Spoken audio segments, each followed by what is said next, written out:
Olá, tudo bem?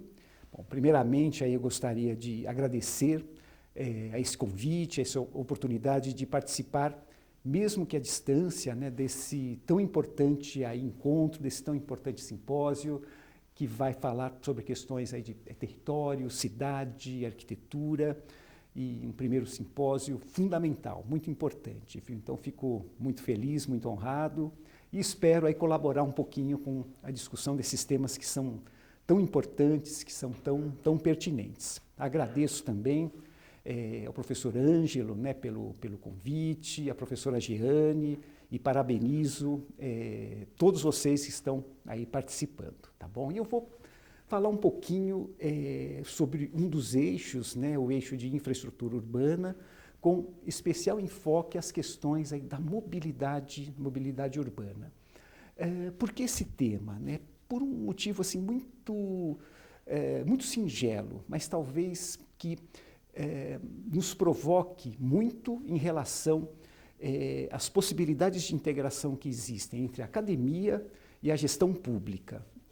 A mobilidade urbana, ela assume um papel fundamental aí no desenho da cidade, nas condições de qualidade de vida, de movimento, uma série de fatores que qualificam o espaço público. Então, se a gente ficar talvez somente com soluções técnicas na gestão pública, ou ainda com soluções ou críticas, todas, obviamente, com qualidade, mas na academia, sem integração, eu acho que não é uma proposta legal. E nós aqui da USCS, né, a USCS é uma autarquia municipal, a Universidade Municipal de São Caetano do Sul, nós aqui temos aí como essência da universidade o trabalho muito próximo, muito constante, muito integrado aí com o poder público em suas várias esferas. Então, a questão da mobilidade urbana, ela é um tema assim, sempre recorrente,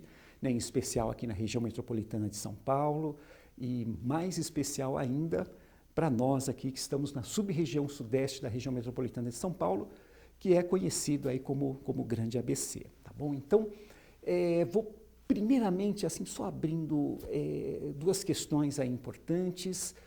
A primeira delas é a questão do Estatuto da Cidade, né? Então, o Estatuto da Cidade, uma lei importantíssima, eu acho que, de alguma maneira, após a Constituição, né, de 88, né, ele foi aprovado em 2001, o Estatuto da Cidade, ele cria condições, cria instrumentos jurídico-urbanísticos, ele cria um cenário aí muito favorável para que possamos melhorar um pouquinho as nossas cidades. As cidades brasileiras, nós sabemos, né, que elas têm uma série de desafios, uma série de problemas, mas mesmo as cidades planejadas, temos inúmeras cidades planejadas, elas de alguma maneira não conseguiram absorver com qualidade essa intensa urbanização aí que tivemos a partir dos anos 60, que mudou praticamente o perfil aí das cidades. Então, o Estatuto da Cidade, não vou dizer que de maneira tardia não, talvez no momento correto, ele estabelece aí condições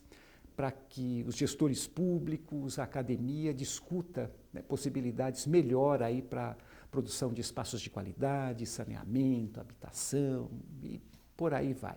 Então, o Estatuto da Cidade é um documento fundamental. Outro muito importante, aprovado em 2012, fala sobre a Política Nacional de Mobilidade. Eu acho que é um documento também fantástico, ainda estamos aprendendo tanto com o Estatuto da Cidade, que eu acho que a gente poderia ter ido mais além aí, né, na sua implantação, mas da mesma maneira, com as políticas nacionais aí de mobilidade, são leis, são propostas aí bacanas que a gente ainda está aí lentamente caminhando, né? Então, uma coisa que eu acho bacana aí da política nacional é um pouquinho essa valorização do poder municipal, ou seja, os municípios eles passam legalmente, talvez com mais segurança jurídica, a conseguir aí ter ações, ter propostas mais efetivas na sua esfera de mobilidade. Então, por exemplo, uma delas é a questão dos subsídios, né? Então, os subsídios eles são tão questionáveis de alguma maneira, mas quando ele tem um papel social importante, eu acho que tem que ter subsídio sim. Eu acho que a sociedade como um todo tem que se equilibrar a partir disso. E a gente está passando aqui pelo Grande ABC, um pouquinho pela região metropolitana também de São Paulo, com as primeiras experiências de um subsídio mais radical no transporte público, né? Ou seja, começam as primeiras cidades com tarifa zero nos seus ônibus municipais. Eu acho interessante. Eu tinha um pouquinho de, talvez poucas certezas a respeito da efetividade de uma tarifa zero. Por quê? Eu via, talvez, como um passo adiante, algo além ainda do consenso de Washington, aquelas coisas dos anos 90, o liberalismo, porque eu via como uma situação de que o empresário de ônibus teria aí todo o conforto e toda a segurança de receber um subsídio para que a tarifa seja zero, né? Mas depois, não sei, eu fui evoluindo, fui pensando, fui lendo aí outros materiais e vi que talvez seja importante nós desonerarmos aí os trabalhadores mesmo dessa questão do seu custo de mobilidade, né? Porque às vezes aquele pequeno valor de tarifa é fundamental para permitir, tá, se eu não tiver a tarifa, que no domingo, no sábado e no domingo, os trabalhadores e suas famílias consigam ir ao parque, consigam ir a locais aí públicos de passeio, tenham essas oportunidades de lazer, ou ainda uma facilidade de acesso aos equipamentos de educação, de saúde. Então, eu estava meio contra a tarifa zero, mas agora estou a favor, eu acho que é uma iniciativa legal. Aqui na região metropolitana de São Paulo, o subsídio é alto, viu? Já está cerca de 70%, na maioria das cidades da região metropolitana, algumas cidades já 80%, ou seja, está quase pertinho dos 100% de subsídio. Então, a tarifa por aqui é R$ 4,40 na região metropolitana dos ônibus locais, tá bom?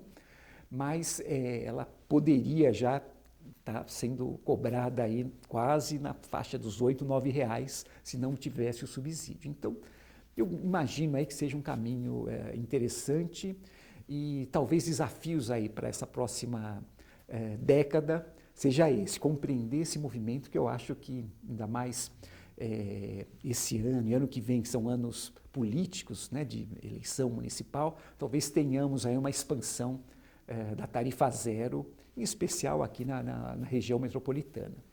Outra questão também importante, né, que a política nacional traz é essa possibilidade que eu considero democrática do estacionamento rotativo. Então, antes dessa possibilidade do poder público municipal fazer a gestão do estacionamento rotativo, o espaço público era, às vezes, praticamente loteado, né? Então, né, o transporte individual pegava uma vaga, às vezes passava o dia inteiro naquela vaga, né? E com a questão da rotatividade, dos cartões, etc., ele tem um prazo definido, um tempo definido, que é uma questão interessante.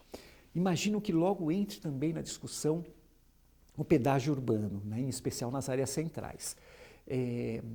Algumas cidades do mundo já trabalham com isso, é uma maneira um pouquinho de você preservar áreas históricas, áreas que têm um potencial de qualidade de vida construído, às vezes por vários séculos. Então, o pedágio urbano, eu imagino que logo entre também aí na pauta aí dos municípios, de alguma maneira. A própria política nacional de mobilidade, ela traz também obrigações para a União, não só para o município, ou seja, a União tem que assumir um protagonismo, claro que sempre junto com os municípios, nas redes estruturais aí de mobilidade, né? Então, desde, por exemplo, as linhas de alta capacidade, como trens, o metrô, ou os BRTs, os VLTs, eles só conseguem, de alguma maneira, se viabilizar através de políticas integradas com a União. Então, é um momento aí de conversar aí com os setores da União para que isso seja feito de uma maneira mais intensa, mais efetiva, porque Brasil, país, hiperurbano, aí mais de 80% da população morando nas cidades, a gente tem que trabalhar com questões de mobilidade aí muito importantes, né? Então, essa questão, juntamente aí, né, do transporte coletivo com mais vigor, juntamente com a possibilidade da União auxiliar os municípios com a academia, com consultores, para que a gente consiga situações mais confortáveis, é um caminho que a gente deve seguir. Mas temos outros desafios, algumas distorções que são interessantes também, né? Às vezes às vezes passamos despercebidos aí por algumas questões. Então, uma delas aí que eu acho também muito significativa é um custo médio, tá? Um custo médio que existe para o transporte ferroviário, transporte sobre trilhos de alta capacidade, que hoje né, você pode balizar em cerca de 80 milhões de dólares por quilômetro. Tá? Então, nesse valor de 80 milhões de dólares por quilômetro, eu considero toda a infraestrutura, tá? O trilho, a energia elétrica, o material rodante, os trens, tá? Que vão passar também, e os pontos de parada, as estações, os pontos aí que são feitos, inclusive os terminais onde existe a manutenção dos trens, etc. Então é um custo que aparentemente é alto, mas é necessário. Tá? Se a gente quiser garantir mobilidade para a população, eu tenho que assumir que tem que partir desse orçamento dos 80 milhões. Nesse orçamento eu não estou considerando desapropriação de terra, nada disso, estou considerando o material rodante e a infraestrutura.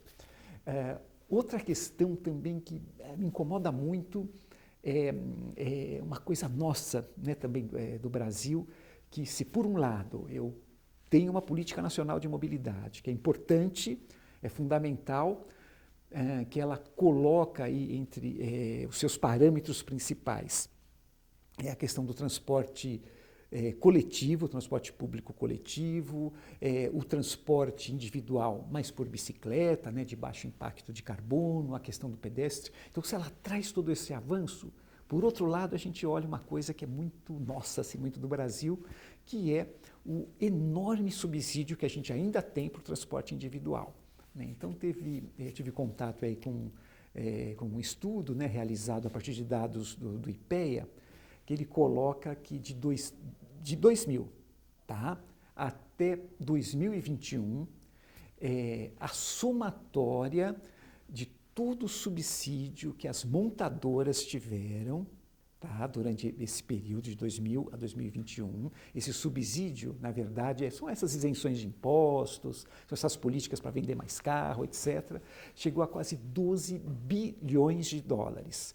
Então, se a gente fizer uma continha muito ligeira, a gente vai ver que teve, né, apesar da política nacional de mobilidade solicitar que tenhamos uma prevalência do transporte público coletivo, eu tive muito mais dinheiro para subsidiar a montadora, e em especial veículos, né, para que levam 1, 2 pessoas, 3 pessoas, né, essa questão aí dos carros, tá bom? Então, eu acho que é uma dicotomia aí que nós temos aí no Brasil, e precisamos que talvez essa política de subsídios, ela talvez diminua um pouquinho e a gente consiga colocar mais recursos aí no transporte coletivo, que é importante, tá? Encerrando essa primeira parte, eu vou entrar numa segunda parte, que são algumas provocações aqui que estamos discutindo aqui na região, entre a USCs, o Consórcio Intermunicipal Grande ABC, algumas prefeituras, né, que são uma série de iniciativas que também né, pesquisamos e estamos evoluindo de alguma maneira. Né? Uma delas, né, que é um assunto mais discutido ainda na academia, mas já existe um eco, de alguma maneira, é uma das propostas, né, que a CIMUS, né, a CIMUS é uma entidade ibero-americana que fala de mobilidade, né, então ela coloca a questão da cidade sem carros, né, ou seja, para começarmos a pensar nos nossos planos diretores, nos nossos planos de desenvolvimento de cidade, que eu tenho que diminuir de alguma maneira essa questão do transporte individual, né, com carro, 2 toneladas, 1,5 toneladas de carro, uma pessoa só guiando, né? Então, essa questão da cidade sem carro é uma discussão que tem que começar agora e imagino que possamos trabalhar aí no universo de 10, 15 anos, de modo que consigamos aí diminuir bastante o carro, de modo que o carro fique, né, o veículo, ele fique como uma opção para, sei lá, talvez para uma viagem, para um deslocamento específico, mas não para o dia a dia. O dia a dia, acho que é um erro aí que a gente vem fazendo de alguma maneira. Então, essa discussão ainda tem resistências, tal, mas a academia adora, viu, discutir isso da cidade sem carro e alguns gestores veem aí com bons olhos, né? Uma coisa que a gente está por aqui também bem já está simpático aqui nas prefeituras da região é a questão da cidade 15 minutos, ou seja, como a maioria aqui o zoneamento predominante, em especial do Grande ABC, mas de boa parte da região metropolitana de São Paulo, ele é uma grande zona mista, tá? Ou seja, eu tenho possibilidades de ter funções distintas, atividades econômicas, atividades de serviços em raios não muito grandes. Esse conceito das cidades 15 minutos, ele é muito palatável aqui na região, de alguma maneira. Então, a gente entra agora, a partir de 2025, na revisão de vários planos diretores locais. Então, a gente até já percebeu pelos contatos aqui com gestores, aqui com a USCS, que a questão da cidade 15 minutos deve aparecer como algo predominante aqui na região. Ou seja, eu conseguir, de alguma maneira, em 15 minutos, em pouco tempo, ir até a escola, fazer as minhas compras, ter meus sistemas de lazer, fazer isso ou a pé ou ainda com algum meio, algum modal que me permita em 10, 15 minutos chegar aí nos locais de interesse, que soa muito bem aqui no Grande ABC, porque a gente tem essa questão do próprio movimento pedular, São Paulo, Grande ABC, aquela coisa que às vezes o trabalhador perde 2 horas, 3 horas do dia em mobilidade. Então, se conseguirmos evoluir nesse conceito, acho que pode ser uma coisa bacana, uma coisa bem interessante.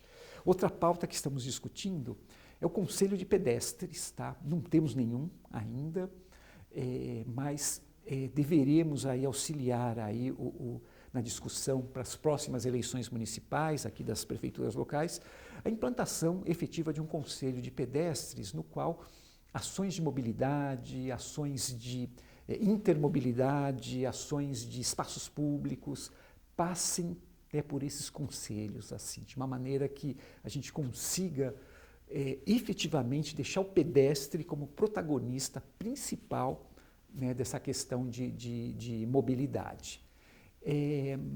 Outra questão importante também é a questão da mobilidade ativa. Então, tivemos aqui na região uma expansão muito grande de ciclovias, ciclofaixas, ciclorotas.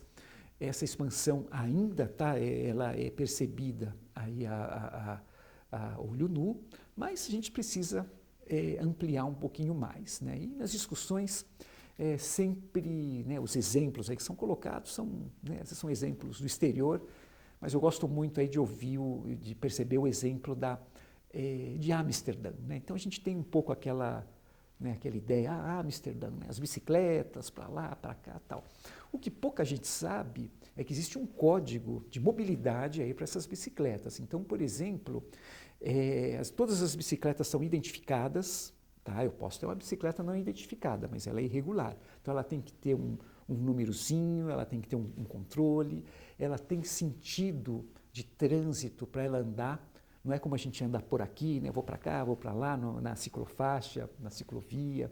Então ela tem sentidos claros. Não é permitida a ultrapassagem quando tem aqueles comboios de 10, 15 bicicletas andando em conjunto. Você tem que andar em conjunto com eles, você não pode ultrapassar, não pode fazer movimento brusco para a esquerda, para a direita, tem que andar de capacete, não pode andar com fones de ouvido, ouvindo música. Então eu acho que a gente vai entrar aí na próxima década num refinamento das ciclovias, ciclofaixas, porque elas são importantes, né, de alguma maneira.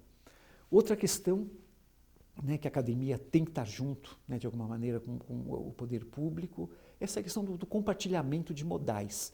Não só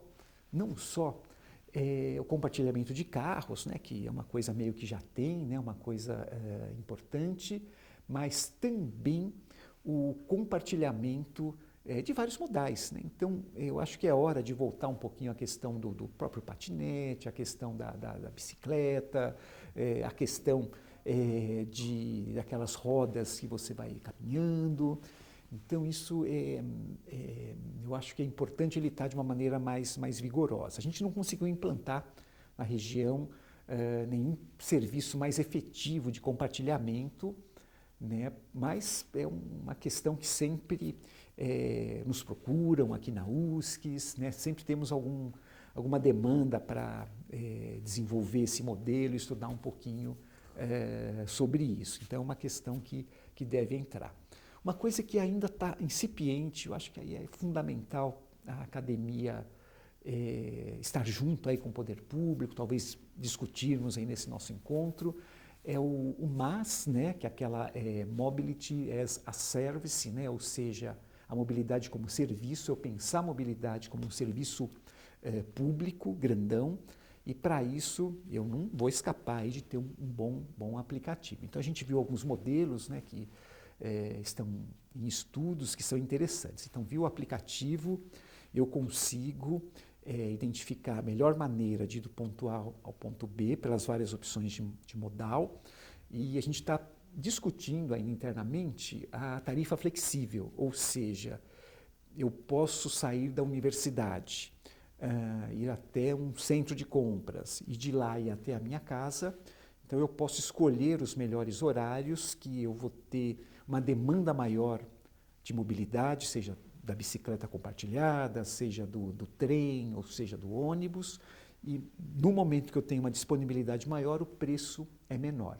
Então, a gente está discutindo um pouquinho essa questão da tarifa flexível, que ela é importante, e uma outra questão legal seria as paradas e pontos de ônibus flexíveis, ou seja, a possibilidade do ônibus às vezes parar na frente da minha casa. Ele não alteraria a rota, tá? A gente está estudando isso, ele não alteraria a rota, mas além dos pontos que ele geralmente para, ele poderia talvez ter uma parada intermediária, caso haja uma demanda, né, solicitada pelo aplicativo, né, alguma coisa assim, e desde que isso não atrase, né, de uma maneira intensa aí o percurso do ônibus, a rota do ônibus. Então, estamos estudando um pouquinho essa possibilidade, né, e essa integração vai ser bem bacana. Se a gente conseguir evoluir, ela nos trará aí, de alguma maneira, essa integração,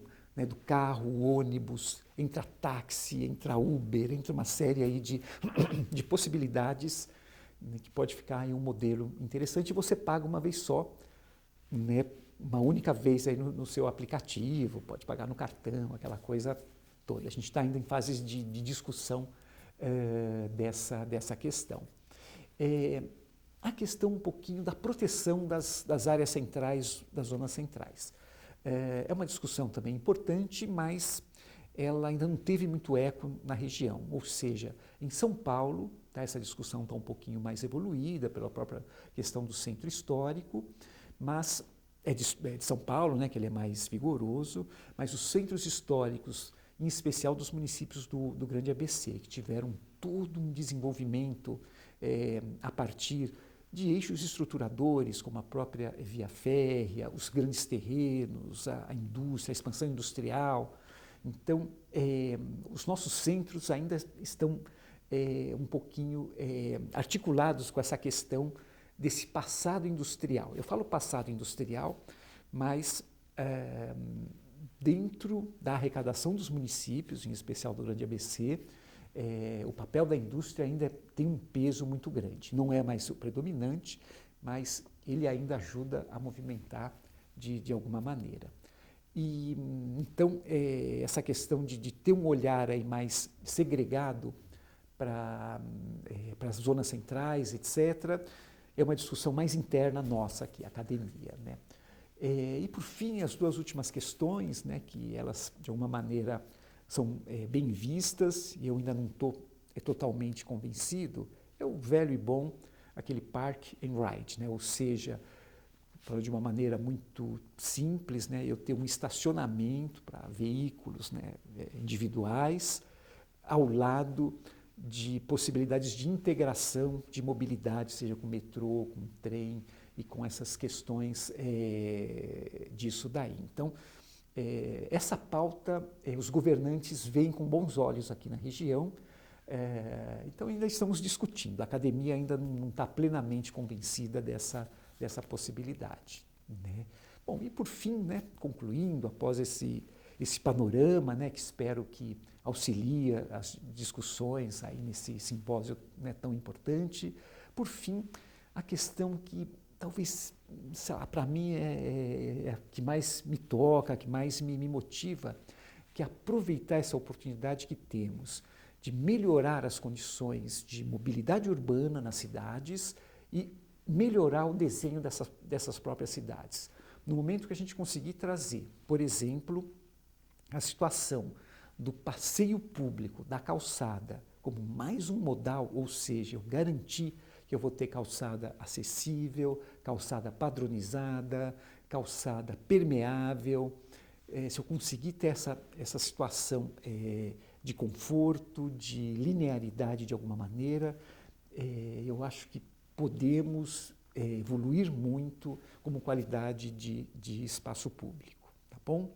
Então eu agradeço aí a todos vocês por esses minutos de atenção, é um assunto maravilhoso e espero ter colaborado um pouquinho e faço votos aí que o evento seja maravilhoso, como tenho certeza que vai ser. Eu vi a programação aí, eu fiquei muitíssimo bem impressionado aí com os temas, com as palestras, com as apresentações que estarão ocorrendo.